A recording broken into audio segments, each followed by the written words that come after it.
अस्सलातु वस्सलामु अलैका या नबियल्लाह व अला आलिका व अस्हाबिका या नूरल्लाह। प्यारे प्यारे इस्लामी भाइयों, और आज हमारे हाजी ज़ैन मुंडिया, इनके वालिद साहब और उनके तमाम ख़ानदान वालों की तरफ से ये जो शानदार महफिल सजाई गई है, इस महफिल में आने वाले तमाम आशिकाने रसूल रब्बे करीम का जितना शुक्र अदा करें वो कम है कि उसने जीते जी एक बार फिर माह रमज़ान भी अता किया। माह रमज़ान में अशरा रहमत भी अता किया। अब अशरा मग़फ़िरत की बरकतें हम लूट रहे हैं और आज ख़त्म कुरान की इस अजीम महफिल में हम शामिल हैं। याद रहे कि जहाँ ख़त्म कुरान होता है वहाँ ख़ास अल्लाह की रहमतों का नुज़ूल होता है, दुआओं की कबूलियत की ये घड़ियाँ होती हैं। अल्लाह आज की इस महफिल में हम सब की मग़फ़िरत भी फरमाए, हम सब के गुनाहों को माफ़ भी फरमाए। काफ़ी इस्लाम में पीछे बैठे हैं, आप इस तरह बयान से कट जाएंगे। मेरी गुजारिश है, ये दरिया भी आपके लिए है।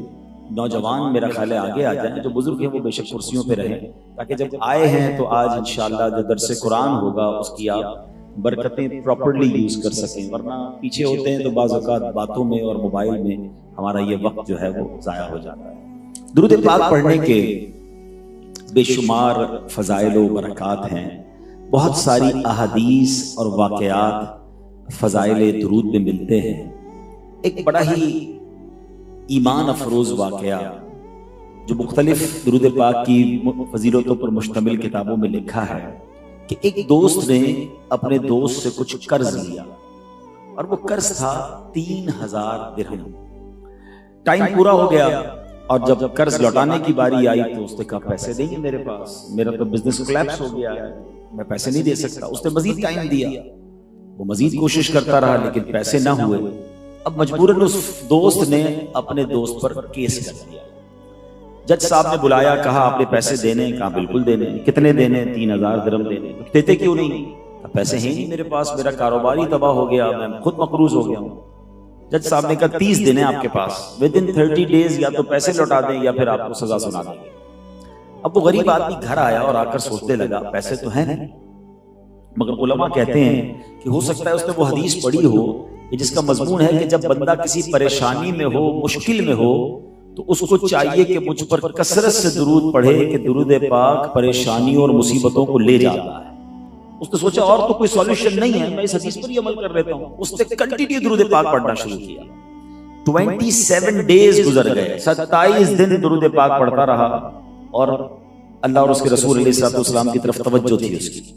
28वीं रात आ गई, ख्वाब में उसको किसी कहने वाला कह रहा है कि घबराओ नहीं, अली बिन ईसा वजीर के पास चले जाओ और उससे जाकर कहो तुम्हारा कर्ज अदा कर देंगे। सुबह उठा, सोचने लगा अच्छी खबर है, कोई इशारा तो मिला, मगर मैं क्या अली बिन ईसा को क्या कहूंगा? और ये कंफ्यूज रहा, हेजिटेशन में ये उसका 28 डे भी गुजर गया, दुरूद फिर भी पढ़ता रहा। अब 29वीं रात आ गई, अब आंखें बंद हुई तो किस्मत अंगड़ाई लेकर जाग उठी। सरकार दो आलम सल्लल्लाहु अलैहि वसल्लम ख्वाब में तशरीफ लाए, फरमाया घबराओ नहीं, अली बिन ईसा वजीर के पास जाओ, वो तुम्हारा कर्ज अदा कर देगा। अब वेरी फ्रेश हशाश बशाश नबी पाक की ज़ियारत हो गई।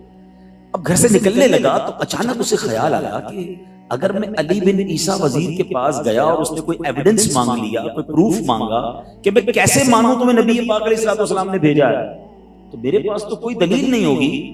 अब फिर ये कंफ्यूज, फिर हेजिटेशन। अब ये लास्ट डे भी उसका दुरूद पाक पढ़ने में गुजर गया। सुबह कोर्ट में जाना है और ये लास्ट नाइट है। इस रात फिर सोया, फिर सरकार दो आलम अलैहिस्सलाम ख्वाब में तशरीफ लाए, कहा अली बिन ईसा वजीर के पास जाओ तुम्हारा कर्ज दे देगा। कहा हुजूर जाऊं तो सही, मगर अगर उसने मुझसे कोई दलील मांगी, कोई एविडेंस मांगा, कोई प्रूफ मांगा कि आपने भेजा है, तो मैं क्या कहूंगा? सरकार दो आलम सल्लल्लाहु अलैहि वसल्लम ने फरमाया उसे जाकर कहना कि तुम रोजाना मुझ पर 5000 बार फजर की नमाज के बाद दुरूद पाक पढ़ते हो, और ये राज तुम्हें पता है या सिर्फ रब को पता है और कोई नहीं जानता? ये राज तुमने किसी को बताया नहीं है। अब बड़ा खुश, अब अदालत जाने से पहले वजीर के दरबार में पहुंच गया। वजीर वॉज बिजी विद, उसके जो रफका थे, उसके जो हवारी थे, उनके साथ वो बिजी था। उसने कहा हुजूर आपसे जरूरी बात करनी है, आपके लिए पैगाम लाया। कहा किसका पैगाम लाया? कहा मैं रसूलुल्लाह सल्लल्लाहु अलैहि वसल्लम का पैगाम लाया हूं। अब वजीर था तो आशिक रसूल, जो रोजाना इतने 1000 दुरूद पाक पढ़ रहा है, वो कैसा वजीर होगा? कहा बिल्कुल बताइए मेरे आका का क्या पैगाम है। उसने सेपरेटली उसको बिठाया, डिस्कशन शुरू हुई। तो कहा मैं 3000 दिरहम का मकरूज हूं, today is last day and I have to be in court today. मुझे आज आपके पास सीधा अदालत में ही जाना है, या तो पैसे देने या सजा हो जानी है।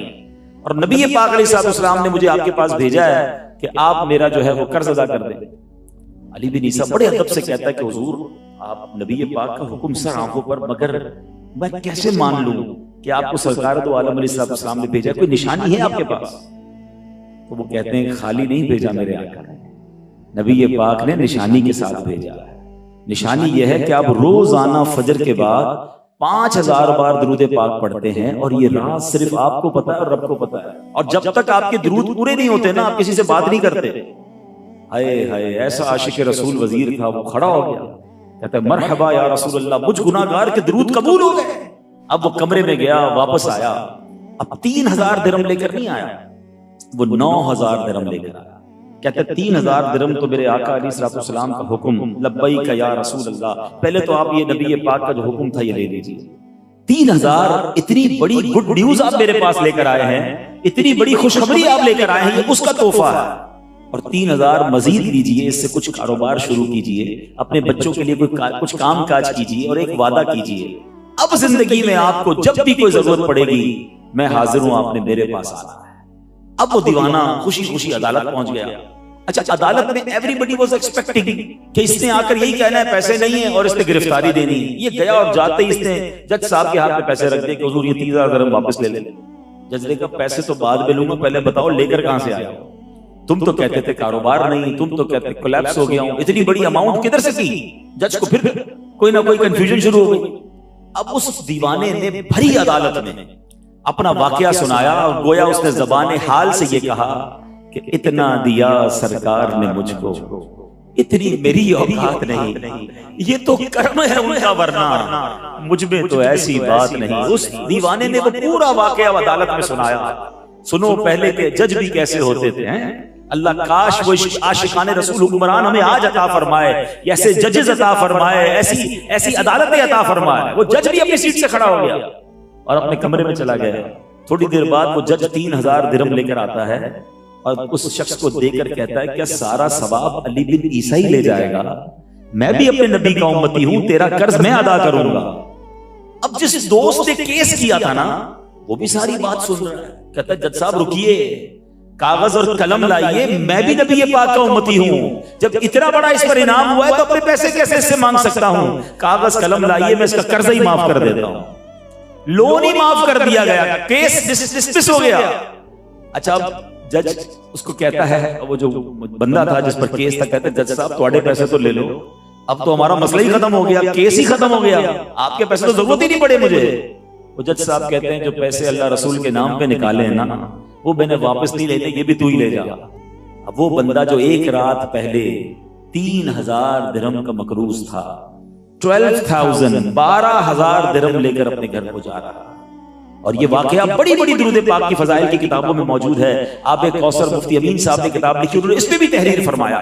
और ये उसी हदीस के यूं समझिए कि बाकायदा दलील के तौर पर है कि परेशानी हो, मुसीबत हो, बाज़ औक़ात हमें लगता है दरवाजे बंद हो गए हैं, हमें लगता है मसला हल नहीं हो सकता।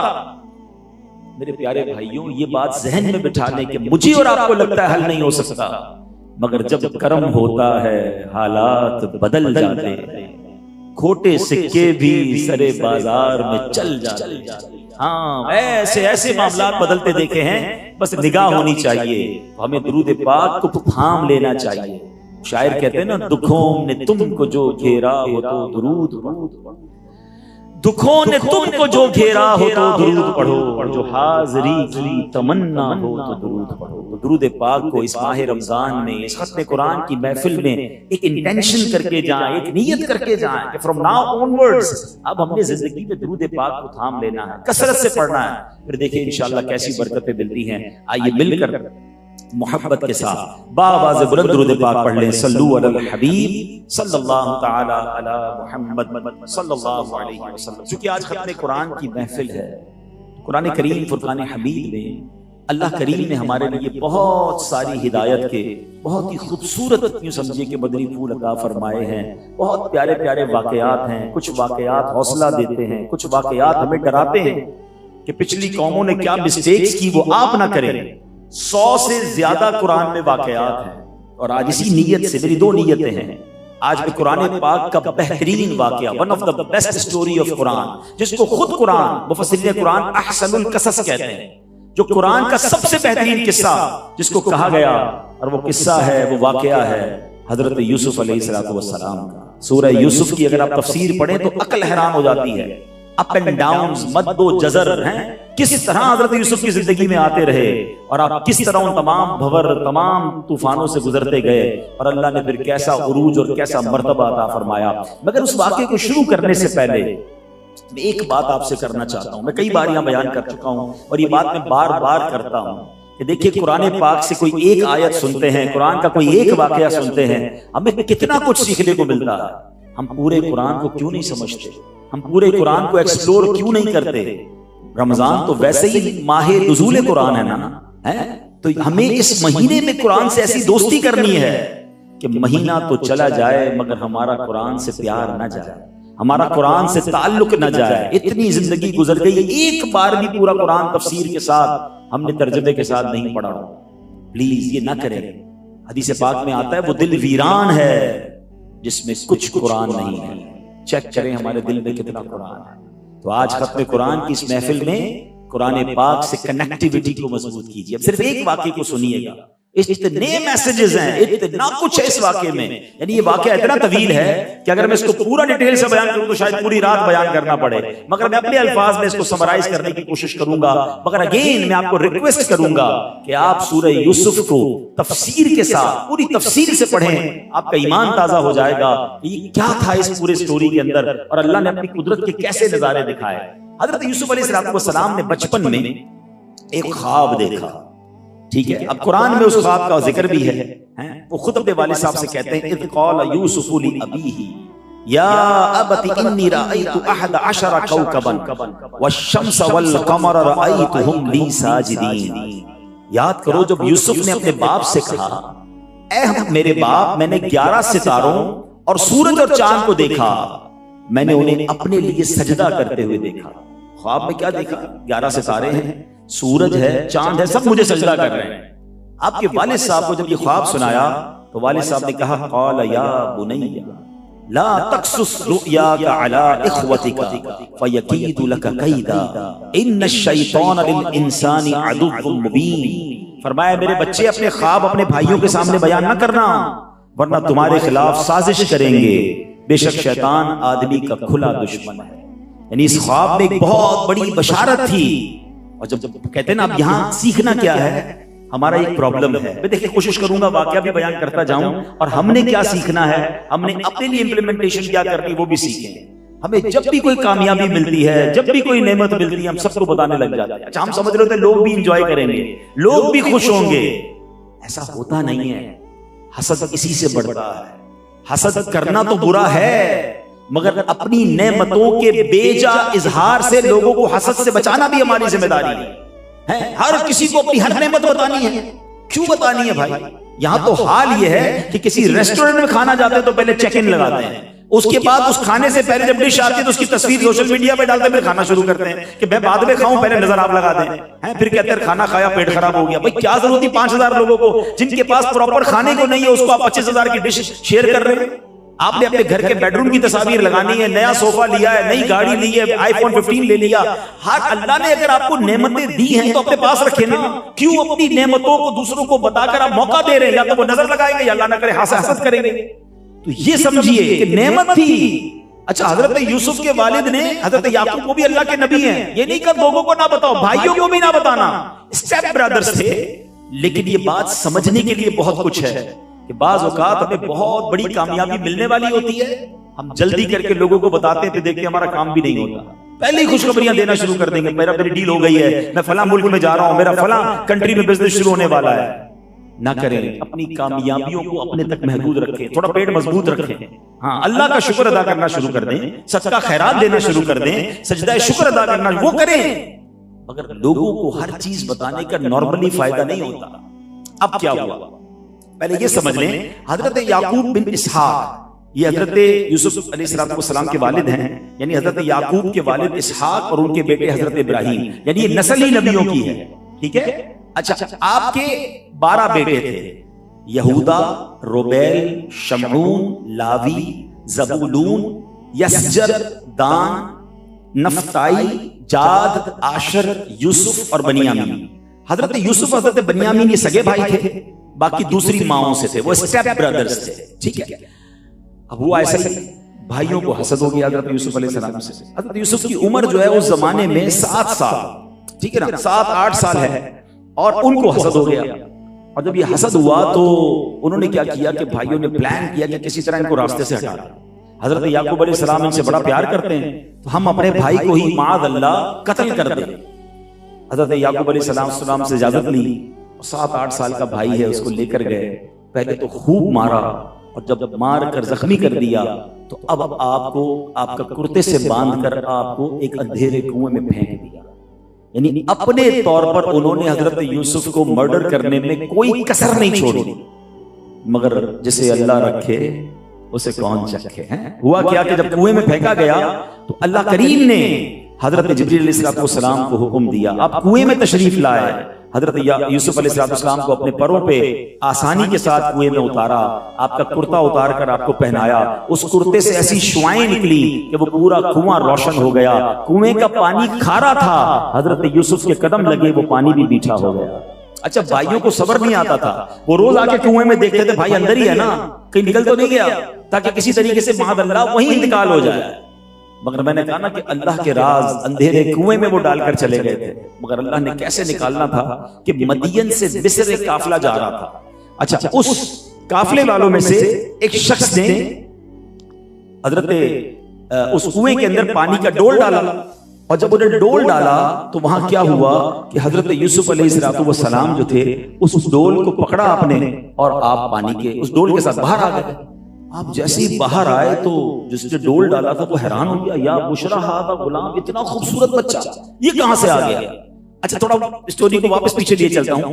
जब ये हजरत यूसुफ को कुएं में डाल दिया ना, तो अब भाइयों ने ड्रामा किया, रोते हुए हजरत याकूब अलैहिस्सलाम के पास जाते कि गजब हो गया, नुकसान हो गया। क्या नुकसान हुआ? कि हमारे भाई को भेड़िया खा गया। हजरत यूसुफ का जो कुर्ता था उसमें खून के छींटे लगाकर भाई को अपने वालिद को दिखाया। हजरत याकूब अल्लाह के नबी थे, आपने फरमाया कि बड़ा होशियार भेड़िया था, मेरा बेटा तो खा गया है, उसको तो हड़प कर गया, मगर कुर्ते को कोई नुकसान नहीं पहुंचा। कुर्ता फाड़ना भूल गए थे, कुर्ता पूरा का पूरा था, सिर्फ खून के निशान थे। आप रोने लगे। हजरत याकूब अलैहिस्सलाम कहते हैं मैं अल्लाह की बारगाह में दुआ करूंगा। अब उनको ये खौफ हुआ कि कहीं वो कुएं से बाहर ना आ जाए। वो रोज आके चेक करते थे, एक दिन आकर चेक किया तो हजरत यूसुफ अलैहिस्सलाम कुएं में नहीं। अब कहां गए, ढूंढने लगे तो एक काफिला था उसके दरमियान मिल गए। अब वहां जाके पता क्या कहते हैं, यानी आप देखें कि तकलीफ के ऊपर तकलीफ, पहले मारा, फिर कुएं में डाला, फिर जब निकल आए बाहर तो उस काफिले वाले के पास जाकर कहते हैं हमारा भागा हुआ गुलाम है, ये बड़ा नाफरमान है, हम इसको बिल्कुल पसंद नहीं करते, आप इसको ले जाएं, जिधर चाहे ले जाएं, कहीं दूर ले जाएं। अल्लाह अकबर। हजरत यूसुफ अलैहिस्सलाम को उन लोगों ने बहुत कम कीमत में एज अ गुलाम फरोख्त कर दिया। हजरत यूसुफ कुछ ना कह पाए, भाई थे, खौफ था, बचपना था। उस बाजार में, मिस्र के बाजार में वो काफिले वाले आपको ले गए। उस जमाने में गुलामों की ट्रेड होती थी, खरीदो फरोख्त होती थी। हजरत यूसुफ को मिस्र के बाजार में बेचने के लिए लाया गया। ये सारी बातें याद रखिएगा। कहां से निकाला है रब ने? कुएं से निकाला है, फरोख्त हुए हैं, गुलाम बने हैं। और जब बाजार में आए तो अजीज मिस्र, उस जमाने में यूं समझ ले वजीर आजम जो था, उसने देखा कि बड़ा खूबसूरत नौजवान है और बहुत, हजरत यूसुफ का हुस्न तो उनसे ज्यादा हसीन दुनिया में कोई नहीं था। नबी पाक अलैहिस्सलाम की आमद से पहले पूरी दुनिया में अगर कोई सबसे हसीन हस्ती थी तो हजरत यूसुफ अलैहिस्सलाम है। तो आपने देखा कि इतना हसीन गुलाम खरीदा, अपने घर लाए, अपनी बीवी जुलेखा को कहा कि बहुत ही शानदार और बड़ा खूबसूरत नौजवान गुलाम लाया हूं, अब आपने इसकी हिफाजत करनी है, इज्जत के साथ रखना। हजरत जुलेखा जो थी वो भी बहुत मोहब्बत करने लगी और अपने घर में उनको रखा, बड़ी खिदमत की और बड़ा एक अच्छा माहौल बन गया। मगर अब शैतान ने अपना काम करना शुरू किया। जुलेखा जो मलका थी उसके दिल में बुरा ख्याल आने लगा। हजरत यूसुफ एक्स्ट्रा ऑर्डिनरी हसीन थे ना, यानी आप हजरत यूसुफ के इश्क में गिरफ्तार हो गए। अब क्या हुआ, जुलेखा की जो सहेलियां थी वो उसे टॉन्ट करती थी कि ए जुलेखा तुम किसी गुलाम से मोहब्बत करने लगी हो। उसने कहा तुम्हें पता नहीं वो कैसे हैं। उसने क्या किया, अपनी दोस्तों के हाथ में एक एक फ्रूट, समझ ले लेमन दिया और हाथ में छुरी दे दी। कहा जब हजरत यूसुफ सामने आए तो तुमने लेमन काटना। हजरत यूसुफ को बुलाया गया। जब हजरत यूसुफ सामने आए तो उन जो मलका की सहेलियां थी फ्रूट काटते काटते अपनी उंगलियां काट ली। उन्हें एहसास ही नहीं हुआ हजरत यूसुफ के हुस्न का आलम यह था। अब जरा यहां मैं थोड़ा सा रुक जाता हूं। जब हजरत यूसुफ के हुस्न की बात हो रही है तो मुझे मेरे नबी अलैहिस्सलाम के हुस्न का जिक्र भी करने दीजिए। हैं बेशक हजरत यूसुफ के हुस्न का आलम निराला अनोखा, मगर बरादर आला हजरत और आला हजरत का एक एक शेर सुनाऊंगा। बरादर आला हजरत कहते हैं ऐसा तुझे खालिक ने तरहदार बनाया, ऐसा तुझे खालिक ने तरहदार बनाया, यूसुफ को तेरा तालिबे दीदार बनाया। कौनैन बनाए गए सरकार की खातिर और कौनैन की खातिर तुम्हें सरकार बनाया। अब आइए सैयदी आला हजरत इस वाक्य को किस तरह बताते हैं। आला हजरत कहते हैं कि यकीनन ये हजरत यूसुफ का शाहकार है आपके हुस्न का कि मिस्र की औरतों की उंगलियां कट गई। अब मैं जरा थोड़ा सा आपकी तवज्जो चाहूंगा। सैयदी आला हजरत की इंटेलेक्चुअलिटी जो है और शायरी का जो शाहकार है आपको आज समझ आएगा कि एक शेर के अंदर क्या कुछ बयान कर गए। हमें अच्छी तरह याद है जब दरस निज़ामी कर रहे थे तो इस एक शेर की शरह पर हमारे उस्ताद साहब ने घंटों हमें समझाया था कि जरा गौर कीजिए शेर के अंदर क्या कुछ मौजूद है। आला हजरत फरमाते हैं हुस्न यूसुफ से कटी मिस्र में अंगुश्त जना। हजरत यूसुफ के हुस्न पर अंगुश्त जना यानी औरतों की उंगलियां कट गई। हुस्न यूसुफ पे कटी मिस्र में अंगुश्त जना, सर कटाते हैं तेरे नाम पे मर्दाने अरब। अब बज़ाहिर तो पहले शेर का मैं माना बता देता हूं कि या रसूल अल्लाह हजरत यूसुफ के हुस्न पर मिस्र की औरतों की उंगलियां कटी, मगर आपकी शान यह है कि आपके नाम पर अरब के मर्द जो है अपना सर कटाते हैं। ये तो हो गया एक खूबसूरत शेर। Now come for the beauty of this beautiful couplet. इसकी जो डेप्थ में थोड़ा जाते हैं, अब जरा मेरे साथ रहेंगे तो बात समझ आएगी कि सैयदी आला हज़रत के पास कलम कैसा था। इसमें 6 या 7 चीजें आपने डिस्कस की हैं। पहला क्या है, हुस्न था। ठीक है, किसका हुस्न था? हजरत यूसुफ का हुस्न था। दूसरी बात आ गई, फिर क्या फरमाया, कटी। एक होती है डेलिबरेटली काटना, एक होती है अनडेलिबरेटली कटना। गैर दानिस्ता कटी, काटी नहीं गई थी, काटने की नीयत थोड़ी थी, फल काटना था, कट गई, एक्सीडेंटली कट गई। तीसरी बात हो गई, क्या कटी?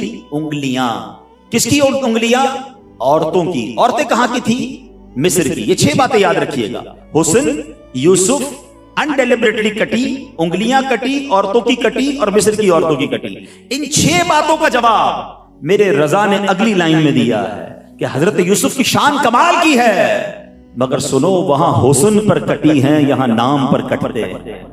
देख कर कटवाना और है और बगैर देखे बस नबी पाक के नाम पर अपनी जानें कुर्बान करना और है। आज भी दुनिया में हजारों लोग ऐसे हैं जिन्होंने नबी पाक को देखा नहीं है, मगर आज भी मौका मिले तो अपने आका के नाम पर सर कटाने के लिए तैयार हैं। ये शान है मुस्तफा करीम अलैहिस्सलाम की। वो हुस्न था, यहाँ नाम है। जरा सुनते जाइएगा, वो कटी हैं, काटी नहीं गई। ठीक है, यहां कटवाते हैं, डेलिबरेटली तैयार हैं कि बताओ किधर जान देनी है नाम मुस्तफा पर। सहाबा ने जाने कुर्बान की, औलिया ने जाने कुर्बान की। अच्छा जनाब, आगे चलते हैं। वो हजरत यूसुफ का हुस्न था, ये मुस्तफा करीम का नाम है। 3 कंपैरिजन हो गए। चौथा क्या कटी थी? उंगलियां।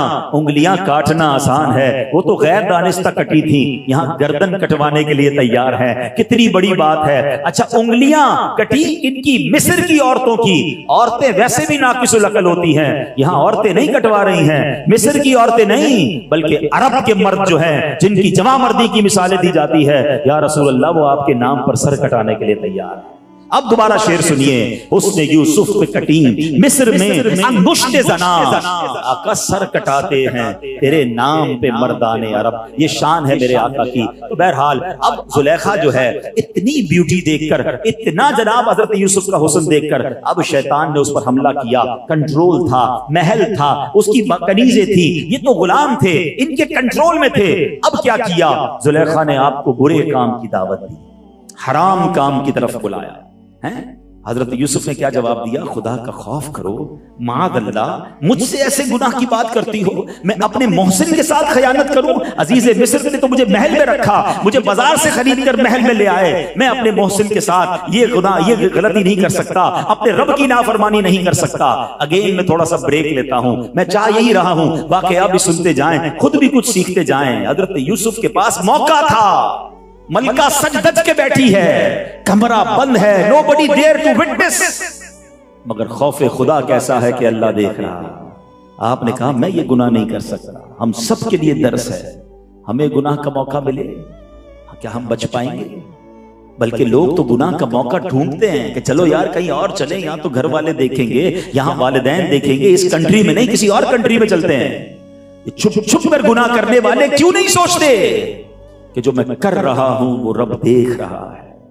काश ये दिल पर नक्श हो जाए, दरवाजा बंद कर दो, लाइट ऑफ कर दो, है जरा कहीं और चलते हैं, कहीं भी चले जाओ, अल्लाह देख रहा है। हज़रत इब्राहिम बिन अदम के दौर का वाकया है। एक बार आप कहीं गए, मजमा लगा हुआ था, आपने देखा क्यों क्राउड है, पता चला एक औरत को एक बदमाश ने पकड़ लिया, बुरे काम का इरादा है, इतना फियर था कि कोई आगे जाकर छुड़ा नहीं रहा था। हज़रत इब्राहिम बिन अदम करीब गए, कान में एक जुमला कहा, वो बदमाश थर थर कांपने लगा, चाकू या खंजर गिरा और बेहोश हो गया। औरत भाग गई, आजाद हो गई। थोड़ी देर बाद उसको होश आया, लोगों ने कहा तू जमाने का बदमाश, तुझे क्या हो गया, ये क्यों बेहोश हो गए? कहा ये छोड़ो, बताओ वो थे कौन जो मेरी कान में कुछ कह कर गए? कहा वो हज़रत इब्राहिम बिन अदम थे। ये तो बताओ कहा क्या तुम्हें इतना डर क्यों लगा? कहते बस एक जुमला कह गए कि जो तू कर रहा है वो रब देख रहा है। काश झूठ बोलते वक्त, हराम कमाते वक्त, जुल्म करते वक्त, किसी का माल दबाते वक्त, किसी पर जोर जमाते वक्त, है अपने माँ बाप को सताते वक्त ये याद आ जाए कि अल्लाह देख रहा है, फिर गुनाह करना बहुत मुश्किल हो जाएगा और हम गुनाह छोड़ने में कामयाब हो सकते हैं। हजरत यूसुफ ने कहा मैं ये गुनाह नहीं कर सकता, मगर उस पर शैतान सवार था। जुलेखा आगे बढ़ी, हजरत यूसुफ भागने लगे, उसने जबरदस्ती करना चाहिए। हजरत यूसुफ का कुर्ता पकड़ा तो वो कुर्ता भी फट गया। अब ये मामला चल रहा था कि अजीज मिस्र, द हस्बैंड ऑफ जुलेखा, वो सडनली कमरे में आ गया। अब शौहर देखे कि बीवी और ये गुलाम में क्या चल रहा है, उसने कहा क्या हो रहा है? अब औरत है, उसने जनाब अपना पैंतरा बदला। कहती मेरा कोई कसूर नहीं, हजरत यूसुफ मुझ पर मादअल्लाह गलत काम करना चाह रहे थे, मुझ पर अटैक किया था, मादअल्लाह मुझे रेप करना चाहते थे। हजरत यूसुफ तो अकेले थे, गुलाम भी थे, वो कैसे इसको साबित करते कि मेरा कसूर है या इसका कसूर? आपने कहा नहीं कि झूठ बोल रही है। अब नोबडी देयर, वो औरत रोने लगी। शौहर जाहिर नॉर्मली अपनी बीवी की तरफ जाता है, तो उस कमरे में एक 4 महीने का बच्चा भी था झूले में। अब देखिए कुरान, मैं ये देख रहा हूं कि जैसे जैसे वाकया आगे बढ़ रहा है, आप इतना इंटरेस्ट ले रहे हैं, सब सुन रहे हैं मुझे। मैं बार बार इसीलिए तो कहता हूं कुरान पढ़ें, इतने हिस्टोरिकल वाकयात हैं, इधर उधर की कहानियां, ये वाकयात अपने बच्चों को क्यों नहीं सुनाते? कितने दिलचस्प हैं, कितनी हिस्टोरिकल वाकयात हैं। अब वह 4 महीने का बच्चा है झूले में। हज़रत यूसुफ ने अल्लाह पर भरोसा करके कहा इस बच्चे से पूछ लो, कौन सच्चा है, इस बच्चे से पूछ लो। आपको भरोसा था कि रब ने मदद करनी है। अल्लाह ने उस 4 महीने के बच्चे को कुव्वत गोयाई अता फरमाई। कभी नहीं बोला 4 महीने का बच्चा, वो बोलने लग गया।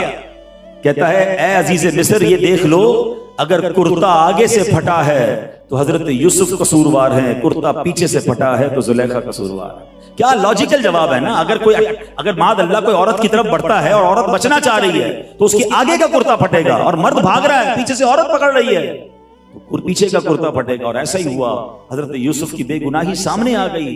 अजीज मिस्र ने कहा मुझे माफ कर दें, मेरी बीवी गलत है। अपनी बीवी को बड़ा डांटा, मगर बीवी बीवी होती है। कुछ लोग अपनी बीवी की बातों में आकर मुलाजिम को भी डांट देते हैं और जनाब लोगों पर जुल्म कर देते हैं, ये नहीं सोचते, अपनी मां से लड़ पड़ते हैं। बीवी कह रही है माँ ही गलत होगी। अरे अल्लाह के बंदो, पहले सुनो तो सही, औरत की हर बात मानने वाली नहीं होती है, उसकी डेप्थ में तो जाओ। वो यही हुआ। थोड़ी देर बाद उसने अजीज मिस्र को मना लिया और हजरत यूसुफ अलैहिस्सलाम को जेल में डाल दिया गया, बेकसूर जेल में डाल दिया गया। और एक रिवायत के मुताबिक आप 12 साल जेल में रहे, कुछ नहीं किया, और 12 इयर्स। अब अल्लाह की शान देखें, कुदरत का निजाम कैसे चलता है। हम समझते हैं ना चैप्टर क्लोज, पहले कुएं में डाल दिया भाइयों ने, फिर गुलाम बन के बिके और फिर बेकसूर जेल में चले गए। हम जैसा आदमी हो तो बंदा कहे सारी जिंदगी खत्म, अब इससे बड़ा डिजास्टर क्या होगा? मगर अब अल्लाह की रहमत का निजाम देखें, अब कुदरत का निजाम देखें, अब उस मुश्किल के बाद राहत देखें। जो हमें बार बार उलमा समझाते हैं ना, मायूस ना होना, हर रात के बाद सुबह है, हर मुश्किल के बाद राहत है। अल्लाह पर भरोसा तो रखो, अब सडनली क्या हुआ कि बादशाह के दो बड़े करीबी लोग, उनको सजा हो गई। एक था शराब पिलाने वाला साकी जिसको कहते हैं, एक था बावर्ची। ये दोनों आ गए जेल में हजरत यूसुफ के साथ। बैरिक जिसको हम बैरिक कहते हैं, उनकी बैरिक में ही वो आ गए। उन्होंने उस दौराने सजा उन्होंने कोई ख्वाब देखे। हजरत यूसुफ से ख्वाब की ताबीर पूछी, आपने राइट अवे ताबीर बताई और ताबीर वैसी हो गई। पूरी जेल में आप ताबीर बताने वाले, ख्वाबों की ताबीर बताने वाले मुअब्बिर मशहूर हो गए। अच्छा, आप जेल में भी नेकी की दावत देते रहे, अल्लाह की तरफ बुलाते रहे, आपका काम जारी रहा, अल्लाह के नबी थे, आप अपनी सारी वो जो है वो तबलीग करते रहे। ये दोनों बंदे रिहा हुए। उस रिहाई के बाद बादशाह ने एक बड़ा अजीब ख्वाब देखा। अब बात वजीर आजम की नहीं हो रही, अजीज मिस्र की नहीं हो रही, मिस्र के बादशाह की बात हो रही है। उसने ख्वाब देखा, वो उसने ख्वाब में ये देखा कि उस बादशाह का नाम था रयान बिन वलीद। उसने ख्वाब ये देखा कि 7 फरबा गायें, हेल्दी काउज, मोटी गायें, और 7 वीक, कमजोर गायें हैं, दुबली गायें। ठीक है, हेल्दी गायें जो है वो दुबली गायों को खा रही है, और 7 हरी बालियां हैं जो फसल की बालियां होती हैं, और 7 सूखी बालियां हैं। अब बादशाह ने ख्वाब देखा, उसने बहुत सारे ताबीर वालों को बुलाया, कोई क्या ताबीर बताता, कोई क्या ताबीर बताता। बादशाह सेटिस्फाई नहीं होता था, नहीं यार ये ताबीर समझ नहीं आ रही।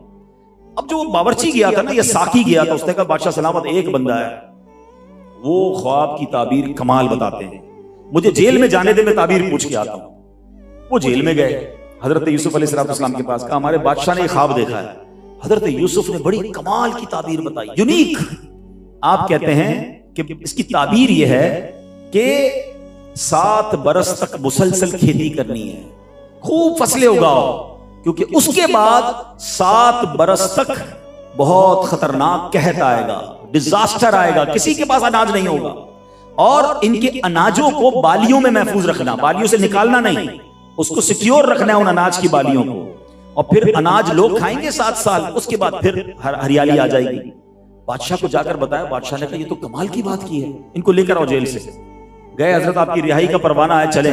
अब हजरत यूसुफ ने स्टैंड ले लिया, कहा मैं ऐसे नहीं आऊंगा जेल से, इतने साल मुझे रखा है, अब पूरे शहर में पहले ऐलान करो कि मैं बेगुनाह हूं, मैंने जुलेखा के साथ बुरा काम नहीं किया, मेरी इज्जत की पहले जो बात हुई थी वो पूरे शहर में ऐलान होना चाहिए। अब बादशाह ने दोबारा तहकीक करवाई, जुलेखा को बुलाया और उसने इकरार किया कि गलती मेरी थी, ये बेकसूर थे, बेकसूर आप जेल में रहे।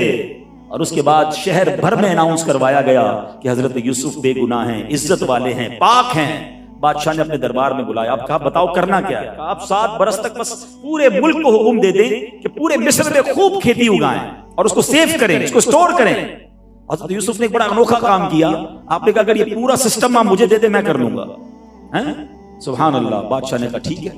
अब पूरे मिस्र का यूं समझिए कि फाइनेंस, पूरे मिस्र का सिस्टम ऑफ द कंट्री वो हजरत यूसुफ के हाथ में आ गया। अब देख रहे हैं अल्लाह की कुदरत, वो हजरत यूसुफ जो कुएं में हैं, वो हजरत यूसुफ जो गुलाम बन के बिके हैं, अब हजरत यूसुफ को उस पूरे कंट्रोल का निगरान बना दिया गया। आपने कमाल कर दिया, ऐसी मैनेजमेंट की कि पूरी कंट्री में आपने बहुत बड़ी तादाद में फसलें उगाई, फसलों को सेव करते गए, जितना खाना था लोगों को देते, बाकी सिक्योर करते गए, 7 साल तक स्टॉक किया।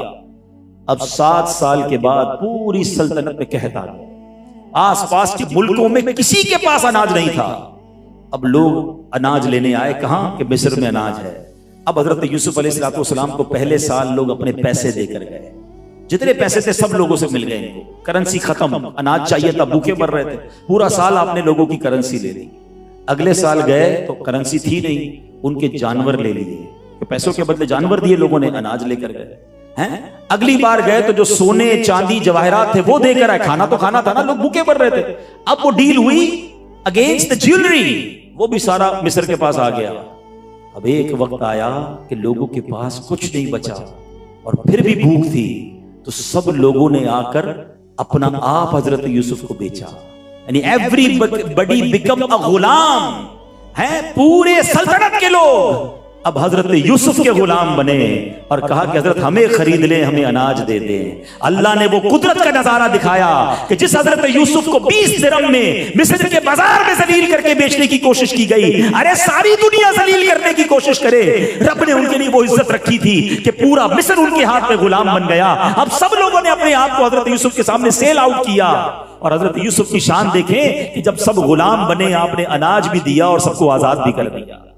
यानी कहा यह जाता है कि सारा मिस्र हजरत यूसुफ का आजाद करदा गुलाम है। अब ये तो हजरत यूसुफ को उरूज मिला, मगर इस दौरान एक और खूबसूरत स्टोरी का आगाज होता है। आपके भाई भी तो थे ना, आपके वालिद भी थे, 11 भाई थे, हजरत याकूब अलैहिस्सलाम थे, वो तो रो रहे थे हजरत यूसुफ की याद में। अब भाई भी ढूंढते ढूंढते फर्स्ट टाइम आए, पैसे लेकर आए और कहा कि हजरत हमें अनाज चाहिए।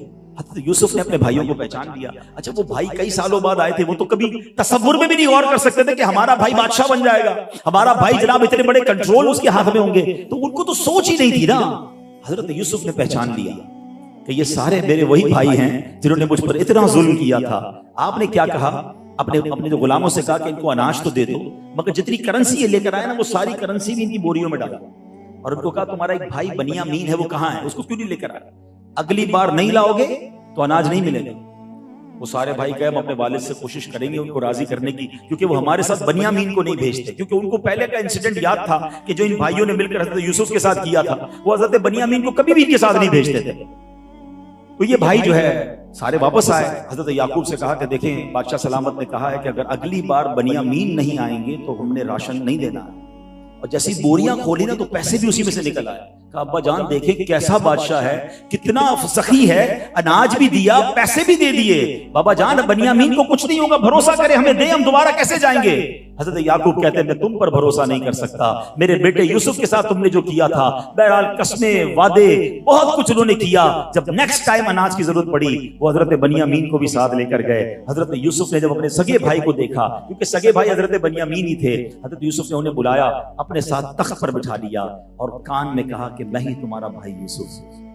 ट्राई टू अंडरस्टैंड, क्या खुशी हुई होगी, क्या दिल की कैफियत होगी, हैं दो भाई बिछड़े भाई मिले और हजरत बनियामीन किस दिल पे कितनी खुशी हुई होगी। अब हजरत यूसुफ ने इनको तो बता दिया, भाइयों को नहीं बताया। कहा जाओ अब तुम्हारे साथ बनियामीन वापस नहीं आएंगे। वो भाई रोने लगे, गिड़गिड़ाने लगे, खुदा के वास्ते हमारी बात मान ले, हमारे बाबा जान पहले ही बहुत रो रहे हैं, हमारे एक छोटे भाई के साथ हमने बड़ी ज्यादती की है, आज तक वो उनके गम में रो रहे हैं, अगर बनियामीन को वापस न ले गए उनके गम की इंतहा हो जाएगी। कहा नहीं ये वापस नहीं जाएंगे। अब एक भाई था यहूदा, ये वही भाई था जिसने हजरत यूसुफ के कुर्ते पर खून लगाकर अपने भाई को दिया था। वो भाई कहता मैं तो वापस नहीं जाऊंगा, अब मैं हजरत याकूब को क्या मुंह दिखाऊंगा, तुम जाओ और जाकर बताओ कि बादशाह ने भाई को वापस भेजने से मना कर दिया है। ये भाई वापस गए, हजरत याकूब को जब खबर दी, हजरत याकूब बहुत रोने लगे, कहने लगे तुमने पहले यूसुफ के साथ किया, अब बनियामीन के साथ किया, अब मैं अल्लाह ही से मदद मांगूंगा। आपकी आंखें इतनी बही कि आपकी आंखें सफेद हो गई,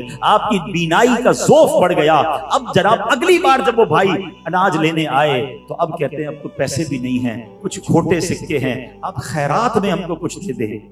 हजरत यूसुफ जब ये सुना कि मेरे भाइयों की ऐसी नौबत आ गई है, ये खैरात मांग रहे मुझसे, हालांकि वो जुल्म याद कीजिए, ये वही थे जिन्होंने मारा था, ये वही थे जिन्होंने कुएं में डाला था, ये वही थे जिन्होंने बेच दिया था। मगर अल्लाह के नबी कैसे होते हैं, मुसलमान का दिल कैसा होता है। अब आपने उनको डिक्लेयर कर दिया कि मैं ही तुम्हारा भाई यूसुफ हूं और ये सब कुछ मेरा है, हैं? अब जाओ मेरे वालिद को ले आओ, मेरे वालिद को खुशखबरी सुनाओ। जब आपने ये बताया तो भाई कहते बाबा भाईजान आपके गम में वो इतना रोए हैं, वो इतना रोए हैं कि उनकी आंखों की बीनाई बहुत कमजोर हो गई है।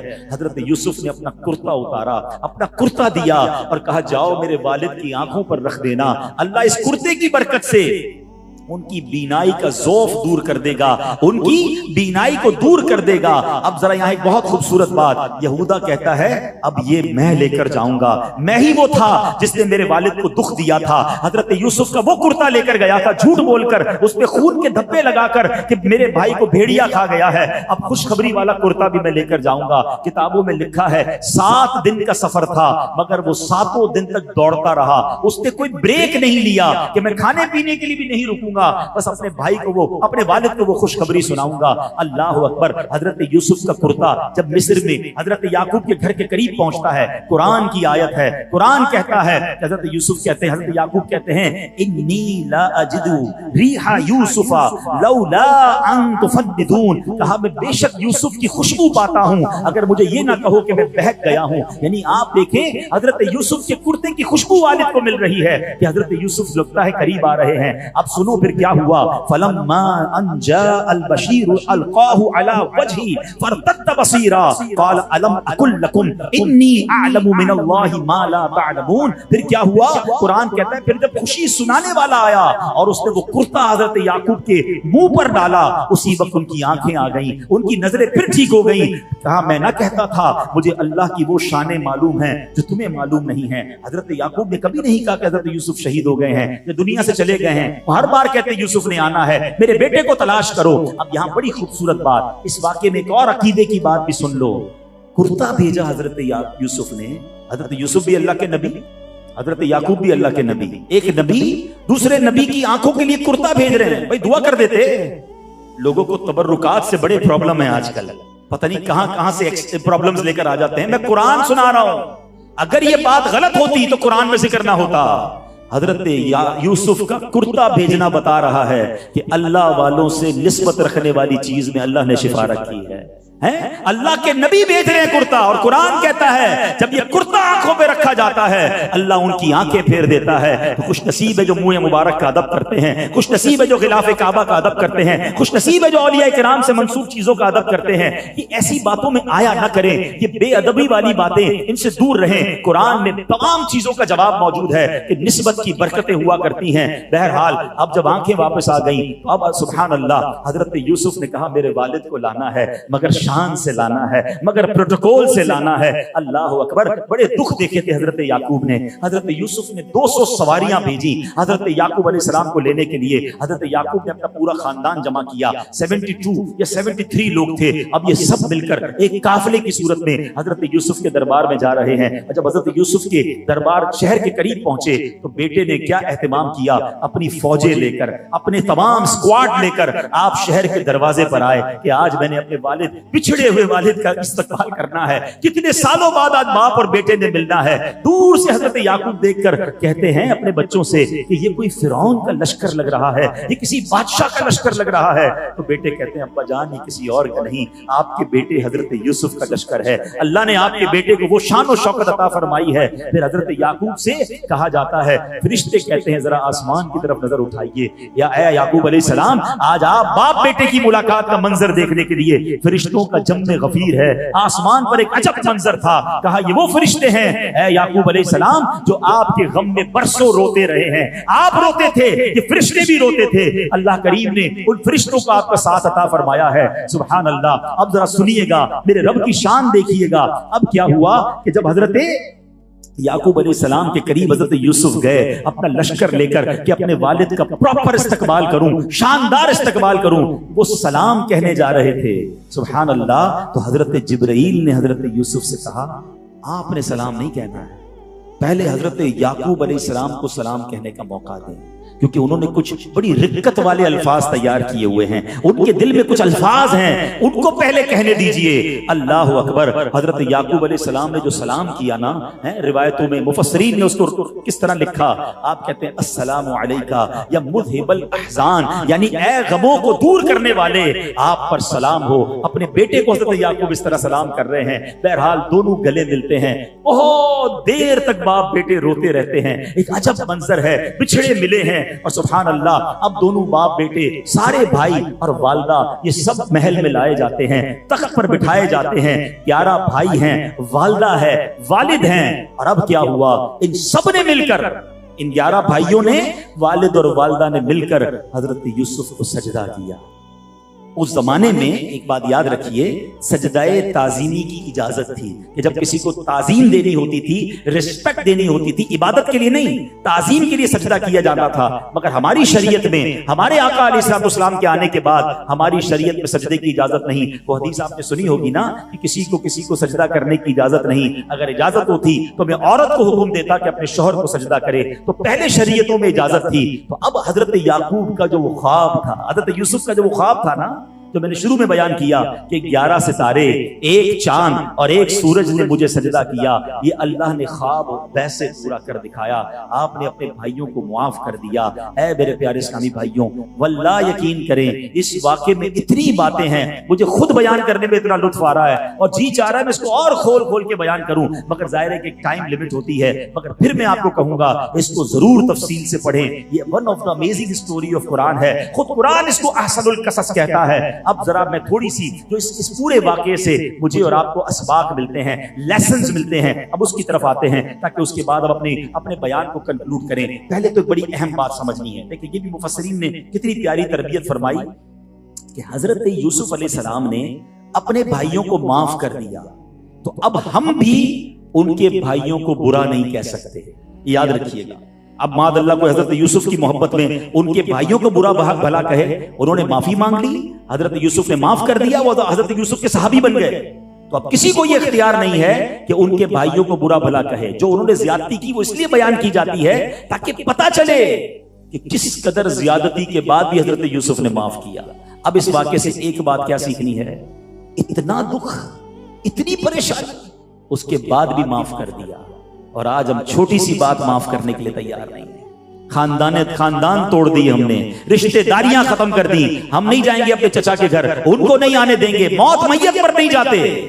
क्यों नहीं जाते? हमें दावत में नहीं बुलाया था, हमें एक बार सीधे मुंह बात नहीं की थी, फला मामला खराब कर दिया था, बिजनेस की डील हमारी गड़बड़ कर दी थी। अरे कोई बात नहीं, हजरत यूसुफ जितना तो कोई नहीं सताया गया ना।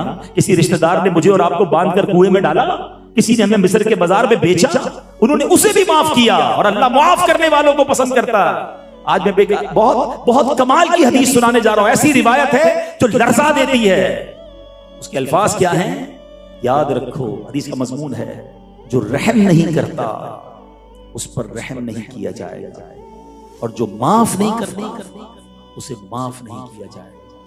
हम नहीं करते माफ, अपने मुलाजिम को माफ नहीं करते, अपनी बीवी को माफ नहीं करते, अपने बच्चों को माफ नहीं करते। आप सोचते कि मेरे हाथ में कंट्रोल है, जो चाहूं बिगाड़ दूं इसका। याद रखिए, आज आप किसी को माफ नहीं कर रहे, कहीं ऐसा ना हो कि रब आपको माफ ना करे। हम शबे अभी आएगी ना शबे कदर, एक दुआ सब पढ़ेंगे। क्या दुआ है? अल्लाहुम्मा इन्नका अफ़ुव्वुन करीमुन तुहिब्बुल अफ़्व फ़अफ़ु अन्नी। क्या दुआ करेंगे? अल्लाह तू कहीं करीब है, माफ करने वाला, माफी को पसंद करता है, अल्लाह मुझे भी माफ कर दे। कैसी कमाल की बात है, अल्लाह को कह रहे हैं कि या अल्लाह मुझे माफ कर दे, तू माफी को पसंद करता है। मैंने माफ कर दिया सबको, यानी दूसरे लफ्जों में अल्लाह को ये कह रहा हूं, या अल्लाह तू मेरे सारे गुनाह माफ कर दे, मैं तेरे बंदों को माफ नहीं करूंगा, मैं दुश्मनियां लेके रखूंगा। ये कैसी माफी है?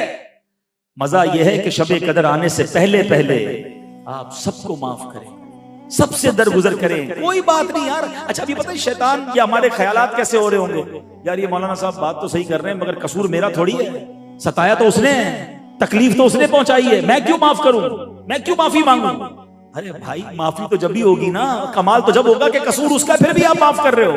अगर उसका कसूर नहीं है तो फिर आप क्या माफ करोगे? मजा इसी में है। मेरे नबी अलैहिस्सलाम ने खून के प्यासों को माफ किया। अच्छा सारे वाकयात भी पता है, नाते भी सुनते हैं। सलाम उस पर कि जिसने गालियां सुनकर दुआएं दी, सलाम उस पर कि जिसने खून के प्यासों को कबाएं दी। ये सारे नाते याद हैं, मगर खुद माफ करने के लिए तैयार नहीं है। हजरत यूसुफ का ये वाकया बता रहा है। मैं कहता हूं खत्म है ना यार, इससे ज्यादा कौन सता सकता है? मगर आपने अपने भाइयों को महल में बुलाया, तख्त पर बिठाया और अपना बना लिया, सीने लगा लिया। आप भी लगा लो सीने यार। अगर कोई रिश्तेदार दूर है ना तो लगा लो सीने, अगर कोई दोस्त दूर है बुला लो उसे। रमजान का महीना है भाई, मुझे माफ कर दो, छोड़ो जो हो गया, आइए मिलकर बैठते, थोड़ी लाइफ है, खुशियां बांटिए, ना करिए ऐसा। और मैं आपको बताऊं ये कितनी बड़ी सिवियरिटी है, कितना बड़ा गुनाह है। आप शबे कदर की लिस्ट उठाएं, शबे बारात की लिस्ट उठाएं, हर बार इन रातों में जहां मगफिरतों की रातें हैं, आपको लिस्ट मिलेगी कि ये गुनाहगार नहीं बख्शे जाएंगे, और जो नहीं बख्शे जाएंगे उनमें रिश्तेदारी काटने वाला जरूर शामिल होगा।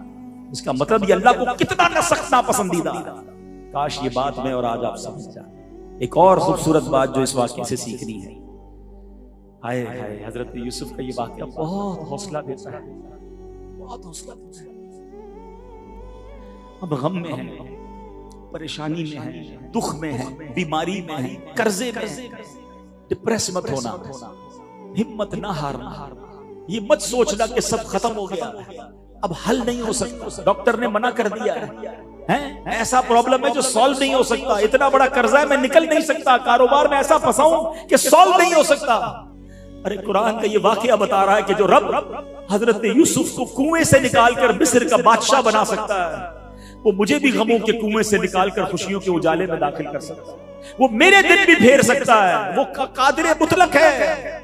हम भरोसा तो करें रब पर, हम मायूसी की तरफ चले जाते हैं, हम बाद अकाद कुफरिया कलमात बोलने लग जाते हैं, कई लोग खुदकुशी की बातें करते हैं। खुदा के वास्ते अल्लाह से मायूस ना होना, ला तकनतू मिन रहमतिल्लाह, अल्लाह की रहमत से मायूस ना हो। पुकारे तो सही, उसे हौसला तो रखें, उस पर भरोसा तो करें। हमारा प्रॉब्लम यह है, हम सब पर भरोसा करते हैं, हम रब पर भरोसा नहीं करते। हम सबके पास जाते हैं, हम रब के पास नहीं जाते। हम इधर फाइल लेकर उधर फाइल लेकर भाग रहे हैं।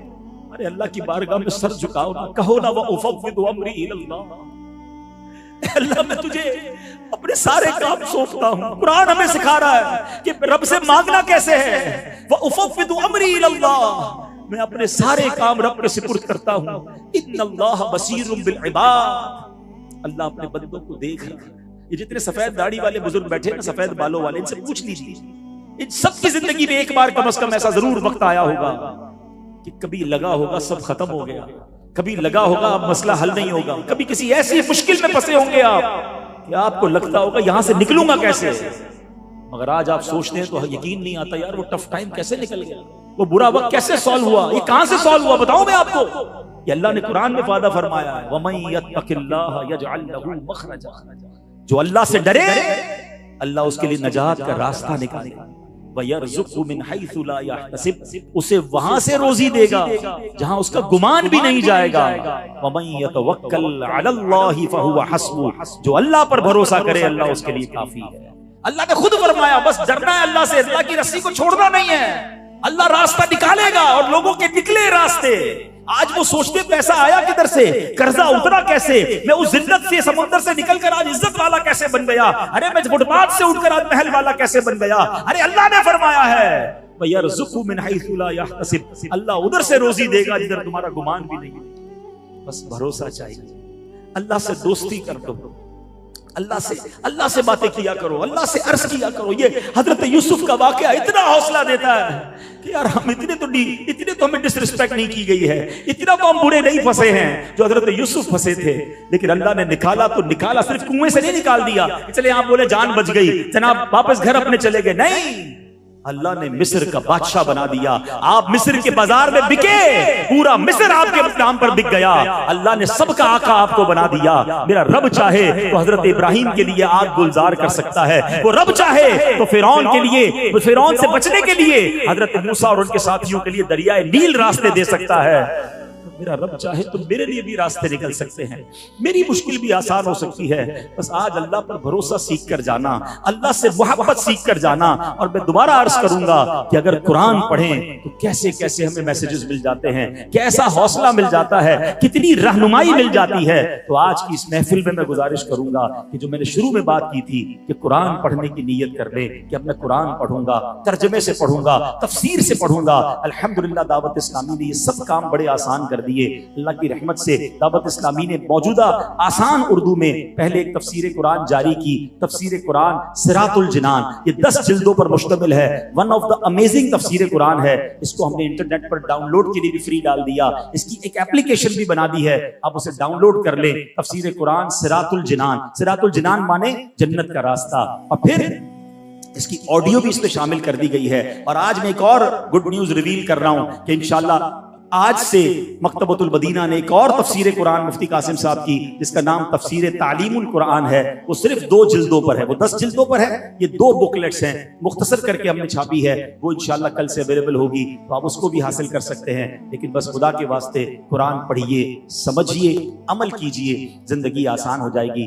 मेरे बयान के दौरान मेरे मोहतरम, मेरे प्यारे, बल्कि मुझ बयान से पहले ही किबला अल्लामा बशीर फारूकी साहब तशरीफ ले आए और पूरा बयान आपने सुना, ये मेरी इज्जत अफजाई है। मगर मैं 2-3 मिनट आपसे मजीद लेना चाहूंगा। मेरे साथ एक ऐसे इस्लामी भाई मौजूद हैं जो बैरिस्टर हैं, जो माशाल्लाह एक बहुत क्वालिफाइड इस्लामी भाई हैं, all the way Bradford UK से आए हैं। तो मैं चाहूंगा कि 2-3 मिनट में ये बताएं कि पहले तो यहाँ क्यों आए हैं इतना दूर से, और फिर यूके में दावत इस्लामी क्या कर रही है। इंग्लिश में वो बात करेंगे और उसके बाद इंशाल्लाह अल्लामा साहब दुआ फरमाएंगे। दुरूद पाक पढ़ लें, सल्लल्लाहु अलैहि वसल्लम। नाउ ओवर टू यू हारून रशीद भाई।